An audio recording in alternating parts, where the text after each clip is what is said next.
Hello, আসসালামু আলাইকুম। সুপ্রিয় ১৮তম শিক্ষক নিবন্ধন পরীক্ষার্থী। আশা করি আপনারা ভালো আছেন। আজ আমরা ১৮তম শিক্ষক নিবন্ধন মেরিট লিস্ট অর্থাৎ ভাইভাতে যারা পাস করবে তাদের মেরিট লিস্ট যদি খারাপও হয়, অর্থাৎ মনে করেন আপনার রিটেন রেজাল্ট খারাপ হয়েছে, সেজন্য কিন্তু আপনাদের মেরিট লিস্টও খারাপ হবে। রিটেন রেজাল্টের উপর নির্ভর করেই কিন্তু মেরিট লিস্ট করা হয়ে থাকে।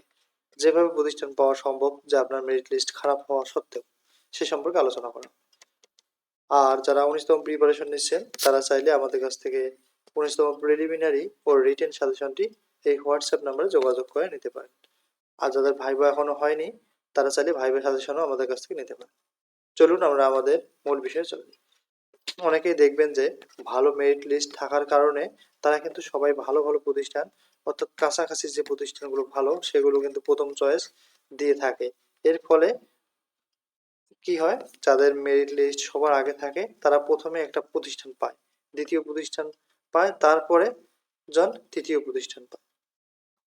এইভাবে ধারাবাহিকভাবে তারা কিন্তু এগিয়ে চলে।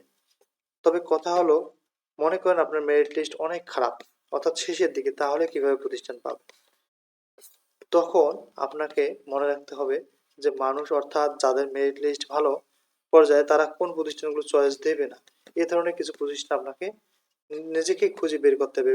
অনেক দুর্বল দুর্বল প্রতিষ্ঠান, এবং ওই প্রতিষ্ঠানগুলোকে আপনাকে চয়েসে প্রথমে রাখতে হবে। তাহলে আপনি কিন্তু একটা প্রতিষ্ঠান পেয়ে যাবেন। হোক সেটা অনেক দুর্বল প্রতিষ্ঠান, স্টুডেন্ট কম থাক বা কাঠামো খারাপ থাক, তারপরেও আপনি প্রবেশ করেন। জানেন যে এখন কিন্তু নিবন্ধনের ক্ষেত্রে ট্রান্সফার সিস্টেম চালু হচ্ছে, তাই আপনারা যে কোনো প্রতিষ্ঠানে প্রথম অবস্থায় প্রবেশ করবেন। এভাবে কিন্তু আপনারা অনেক দূরে মেরিট লিস্ট থাকা অবস্থায়ও একটা প্রতিষ্ঠান পেতে পারেন।